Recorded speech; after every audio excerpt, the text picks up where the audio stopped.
Hello friends, welcome to our YouTube channel Satisfied Education. मैं इस video में दोस्तों क्लास 10 सोशल साइंस के पीबीआई ऑब्जेक्टिव क्वेश्चन को बतलाऊंगा जो कि 2021 मैट्रिक बोर्ड में पूछे जाने की संभावना है। अगर दोस्तों आप भी 2021 में मैट्रिक का एग्जाम देने वाले हैं तो यह वीडियो आपके लिए बहुत इंपॉर्टेंट है, इसलिए इस वीडियो में आप अंत तक बने रहें। तो चलिए दोस्तों, पहला क्वेश्चन है कि गॉर्डन सिटी की अवधारणा किसने विकसित की थी। जहाँ दोस्तों बतला सकते हो, 4 ऑप्शन दिया गया। अगर दोस्तों आपको आंसर पहले से पता है तो आंसर कमेंट कर दीजिएगा।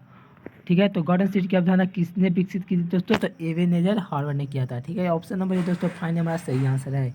क्या तो गॉर्डन सिटी की अवधारणा किसने अपनाया था? तो किसने विकसित किया दोस्तों? एवेनेजर हार्वर्ड। चलिए नेक्स्ट क्वेश्चन का रहा थी सेकंड नंबर दोस्तों कि भारतीय राष्ट्रीय कम्युनिस्ट कांग्रेस की स्थापना और संस्थापक कौन थे? तो स्थापना कब हुआ दोस्तों? संस्थापक कौन थे भारतीय राष्ट्रीय कांग्रेस के? तो यह 1885 ईस्वी में किया था दोस्तों। किसने किया था? तो 1885 ईस्वी में एहो भीम ने किया था भारतीय राष्ट्रीय कांग्रेस की स्थापना। ठीक है, याद रखो दोस्तों, बहुत इंपॉर्टेंट क्वेश्चन है। भारतीय राष्ट्रीय कांग्रेस की स्थापना 1885 ईस्वी में हुई और किसने किया था? तो एहोर भीम ने। ठीक है, बहुत इंपॉर्टेंट क्वेश्चन है दोस्तों, इसे आप याद रखिएगा। ठीक है, तो चलिए नेक्स्ट क्वेश्चन कह रहा है 3 नंबर कि साम्यवादी शासन का पहला प्रयोग कहाँ हुआ। जी हाँ दोस्तों, 4 ऑप्शन दिया गया है, बतला सकते हो क्या होगा इसका आंसर। तो साम्यवादी शासन का पहला प्रयोग दोस्तों रूस में हुआ था। ठीक है, यानी कि ऑप्शन नंबर ये दोस्तों यहाँ पर फाइनल हमारा सही आंसर है। ठीक है दोस्तों, तो चलिए नेक्स्ट क्वेश्चन दिखा देते हैं आपको। चलिए फ्रेंड्स, 5 नंबर क्वेश्चन कर रहा है कि स्पेनिंग जेनी का आविष्कार कब हुआ। जी हाँ दोस्तों, 4 ऑप्शन दिया गया, बतला सकते हो क्या होगा आंसर। स्पेनिंग जेनी का आविष्कार दोस्तों 1770 ईस्वी में हुआ था। ठीक है, स्पेनिंग जेनी का आविष्कार 1770 ईस्वी में हुआ था दोस्तों, याद रख सकते हो। ठीक है, यानी कि ऑप्शन नंबर बी दोस्तों हमारा फाइनली सही आंसर है। स्पेनिंग जेनी का आविष्कार 1770 ईस्वी में हुआ था। दोस्तों इस वीडियो में आप अंत तक बने रहिएगा। ठीक है, और अभी तक हमारे यूट्यूब चैनल को सब्सक्राइब नहीं किया तो सब्सक्राइब कर दीजिए। इस चैनल पर दोस्तों आपको क्लास 10 की तैयारी बहुत ज़बरदस्त तरीके से कराई जाएगी, जिससे आपको मार्क्स 90% या 95% भी देखने को मिल सकता है। तो चलिए नेक्स्ट क्वेश्चन 6 नंबर है कि जनसंख्या का घनत्व सबसे अधिक कहाँ होता है। तो 4 ऑप्शन दिया गया है दोस्तों, तो महानगर में। ठीक है, जनसंख्या का सबसे अधिक दोस्तों, जहाँ जनसंख्या का सबसे अधिक घना तो दोस्तों कहाँ होता है? तो महानगर में। ठीक है, और बताऊं दोस्तों कि अगर आप हमारे यूट्यूब चैनल से पढ़ाई करते हैं तो आपको सोशल साइंस में 40 में 40 आने से कोई नहीं रोक सकता है दोस्तों, एकदम 100% वादा करते हैं। ठीक है, और साइंस में भी दोस्तों 40 में 40 आएगा, हिंदी में भी 40 में से एकदम बिल्कुल दोस्तों, एक बार यकीन तो करिए। और मैथ में एकदम पक्का कहते हैं दोस्तों, बहुत आसान पूछेगा तो बिल्कुल ही बार एकदम 50 में 50 ठेका है। संस्कृत में भी दोस्तों, संस्कृत में धातु रूप नहीं, इतना आसान ट्रिक से आपको बता दूंगा दोस्तों कि आपको कोई नहीं हरा सकता, एकदम बिल्कुल आप एकदम 50 में 50 करके आएंगे। तो चलिए नेक्स्ट क्वेश्चन है दोस्तों 7 नंबर की गिरमिटिया गिरमिटिया किसे कहा जाता है। तो गिरमिटिया मजदूर होना चाहिए था दोस्तों, तो किसे कहा जाता है? तो अनुबंधित मजदूर को कहा जाता है। यानी कि यहाँ पर दोस्तों हमारा ऑप्शन नंबर फाइनली सही आंसर है। क्या? तो गिरमिटिया मजदूर किसे कहा जाता है? तो अनुबंधित मजदूर को। तो चलिए नेक्स्ट क्वेश्चन 8 नंबर है कि कार्ल मार्क्स का जन्म कहाँ हुआ था। तो 4 ऑप्शन दिया गया है दोस्तों, तो कार्ल मार्क्स का जन्म कहाँ हुआ था आप सभी जानते होंगे। तो कार्ल मार्क्स का जन्म जर्मनी में हुआ था। ठीक है, कार्ल मार्क्स का जन्म कब हुआ था दोस्तों? कहाँ हुआ था? तो जर्मनी में। और कब हुआ था दोस्तों? तो मेरे हिसाब से इसका लगता है 1828 में जन्म हुआ था। ठीक है, ठीक है दोस्तों, और 1883 में लगता है इनका देहांत हुआ था। ठीक है दोस्तों, देख लीजिएगा एक बार इससे भी। ठीक है, तो मेरे हिसाब से ये सही आंसर है। 1828 में जन्म हुआ, 1883 में उनकी निधन होगी। तो चलिए नेक्स्ट क्वेश्चन क्या रहा है 9 नंबर की ब्रेटन वुड्स सम्मेलन किस वर्ष हुआ था। तो 4 ऑप्शन दिया गया है दोस्तों, तो इसका आंसर होगा 1944 ईस्वी को। ब्रेटन वुड्स सम्मेलन, सॉरी दोस्तों, सम्मेलन कब हुआ था? तो 1944 ईस्वी को। याद रखिएगा दोस्तों, यहाँ पर ऑप्शन नंबर सी हमारा सही आंसर है 1944 ईस्वी को। चलिए नेक्स्ट क्वेश्चन। चलिए फ्रेंड्स, 10 नंबर क्वेश्चन कर रहा है कि हुआ हुआ आंदोलन किस प्रकृति का था। तो जो जो दोस्तों हुआ हुआ आंदोलन किस प्रकृति का था? तो क्रांतिकारी धार्मिक का था। ठीक है दोस्तों, ऑप्शन नंबर डी हमारा सही आंसर है, क्रांतिकारी धार्मिक। ठीक है, हुआ आंदोलन कैसा था दोस्तों? क्रांतिकारी धार्मिक का। ठीक है, तो चलिए 11 नंबर क्वेश्चन कर रहा है कि आज़ादी के बाद समाचार पत्र आपत्तिजनक विषय अधिनियम कब पारित हुआ दोस्तों? तो 4 ऑप्शन दिया गया है, बहुत आसान क्वेश्चन है, तो बतला सकते हो दोस्तों, आपको आंसर पहले से पता है। तो इसका आंसर दोस्तों ऑप्शन नंबर 1951 ईस्वी को। ठीक है, क्या क्वेश्चन का है तो ध्यान से सुनिए। आज़ादी के बाद समाचार पत्र आपत्तिजनक विषय अधिनियम का पारित हुआ था दोस्तों, तो 1951 ईस्वी, याद रखिएगा। ठीक है, 1951 ईस्वी। चलिए 12 नंबर क्वेश्चन बहुत आसान है कि असहयोग आंदोलन का प्रस्ताव कांग्रेस के किस अधिवेशन में पारित हुआ। तो 4 ऑप्शन दिया गया है दोस्तों, तो सितंबर 1920 ईस्वी कलकत्ता में। ठीक है दोस्तों, ठीक है। ऑप्शन नंबर ये हमारा फाइनली सही आंसर है दोस्तों, बहुत बार एग्जाम में पूछा जा चुका है, याद रखिएगा। चलिए 13 नंबर क्वेश्चन का रहा है कि विश्व का सबसे बड़ा लोकतांत्रिक देश है। तो विश्व का सबसे बड़ा लोकतांत्रिक देश दोस्तों हमारा खुद का देश भारत है। ठीक है, विश्व का सबसे बड़ा लोकतांत्रिक देश कौन है? तो हमारा भारत। ठीक है दोस्तों, तो याद रखिएगा। चलिए 14 नंबर क्वेश्चन का रहा है कि पुष्प कमल दहल प्रचंड किस देश के माओवादी नेता है? तो कि कहाँ का है दोस्तों? तो यह नेपाल के। ठीक है, यानी कि ऑप्शन नंबर बी दोस्तों हमारे यहाँ पर फाइनली सही आंसर होगा। क्या बोल रहा है? तो पुष्प कमल दहल प्रचंड किस देश के माओवादी नेता थे? तो नेपाल का, याद रखिएगा। चलिए 15 नंबर क्वेश्चन का रहा है कि राजनीतिक दलों की नींव सर्वप्रथम किस देश में पड़ी? तो राजनीतिक दलों की नींव दोस्तों ये हमारा ब्रिटेन में पड़ा था। ठीक है, सर्वप्रथम कहाँ पड़ा था दोस्तों? तो ब्रिटेन में पड़ा था, यानी कि ऑप्शन नंबर है दोस्तों यहाँ पर हमारा फाइनली सही आंसर है। राजनीतिक दलों की नींव सर्वप्रथम ब्रिटेन में पड़ा था। ठीक है, आपको दोस्तों मैं क्वेश्चन को आंसर को मैं याद करवा दूंगा दोस्तों। ठीक है, अगर आपको यहाँ पर समझ में नहीं आता दोस्तों, या तो आपको सुनने में कोई दिक्कत होती है तो फिर से 10 सेकंड पीछे करके देख लीजिए, तो बिल्कुल आपको याद होगा कंठस्थ दोस्तों। अगर याद नहीं होता तो फिर एक बार वीडियो को देख लीजिए। ठीक है, इससे आपके एकदम बहुत बढ़िया से याद हो जाए। चलिए 16 नंबर का क्वेश्चन का रहा है, किसके फैसलों में व्यक्तिगत प्रभावों की अधिकता रहती है? तो 4 ऑप्शन दिया गया है दोस्तों, बहुत आसान क्वेश्चन, बहुत बार एग्जाम में पूछा जा चुका है।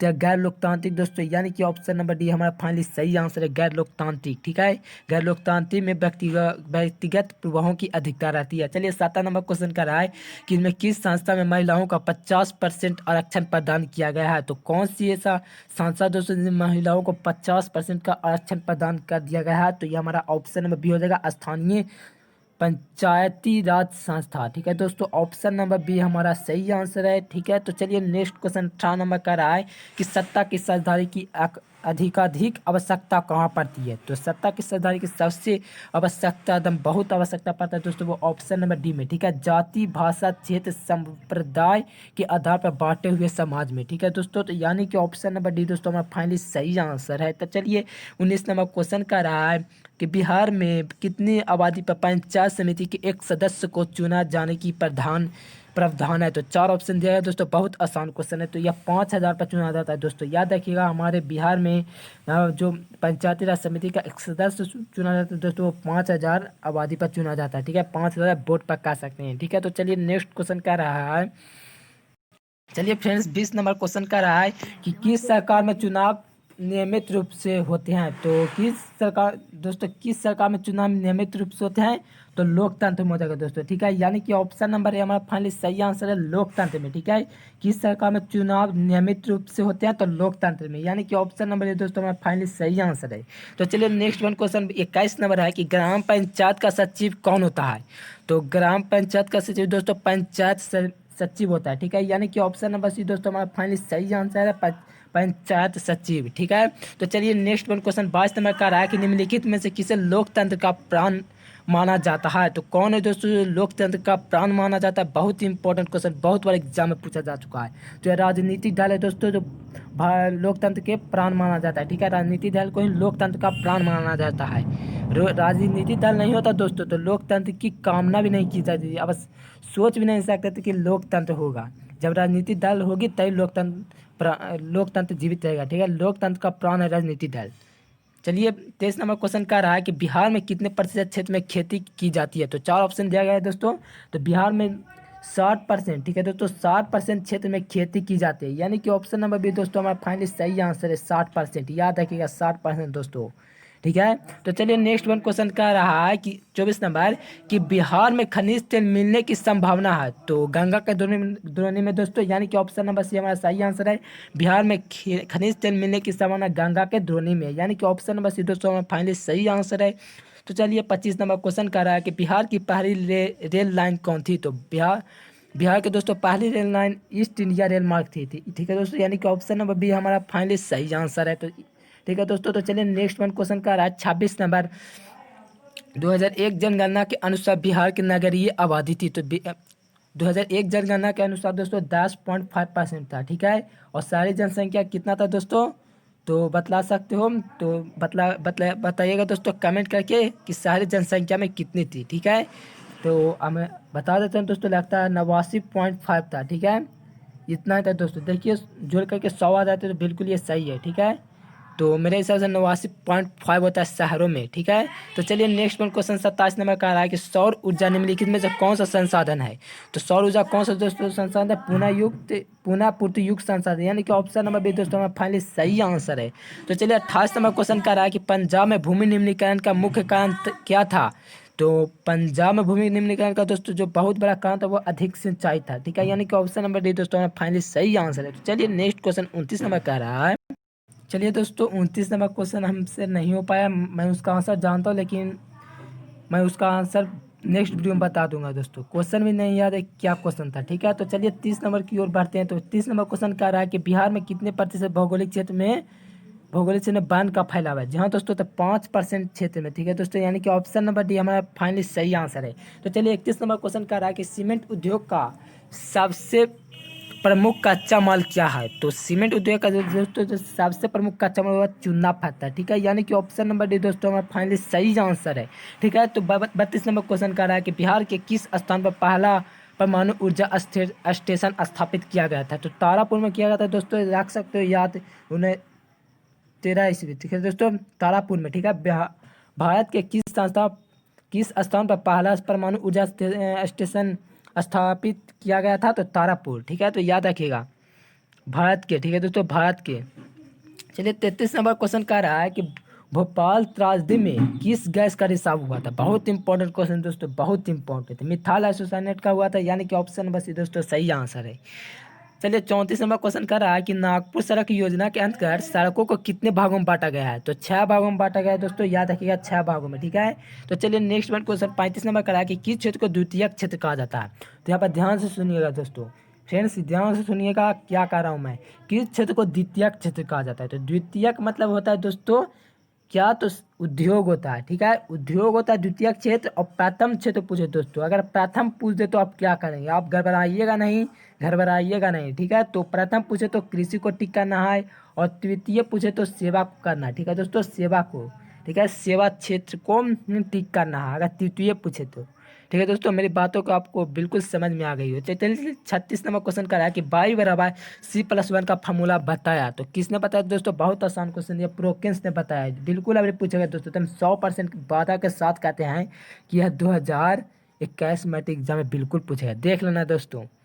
चलिए 37 नंबर क्वेश्चन का रहा है कि भारतीय रिजर्व बैंक की स्थापना कब हुई। तो 1935 में दोस्तों, ये सारा क्वेश्चन बहुत इंपॉर्टेंट है, मैं इसलिए बतला देता हूँ दोस्तों, कि क्वेश्चन मेरे हिसाब से लगता है कि ये पूछेगा ही पूछेगा। तो सभी दोस्तों क्वेश्चन बहुत इंपॉर्टेंट है, बिल्कुल 40 में 40 लोग अगर इस चैनल से आप पढ़ाई कर रहे हो तो बिल्कुल एकदम कन्फर्म है रही है, ठीक है। तो भारतीय रिजर्व बैंक की स्थापना 1935 में हुआ था, ठीक है। तो चलिए नेक्स्ट वन क्वेश्चन 38 नंबर है कि किस क्षेत्र को द्वितीय क्षेत्र कहा। देखिए दोस्तों अभी हमने आपको बताया द्वितीय क्षेत्र किसे कहा जाता है, तो उद्योग को कहा जाता है, ठीक है दोस्तों, उद्योग को द्वितीय क्षेत्र कहा जाता है। और प्रथम पूछे तो किस है, द्वितीय पूछे तो उद्योग, और तृतीय पूछे तो सेवा, ठीक है।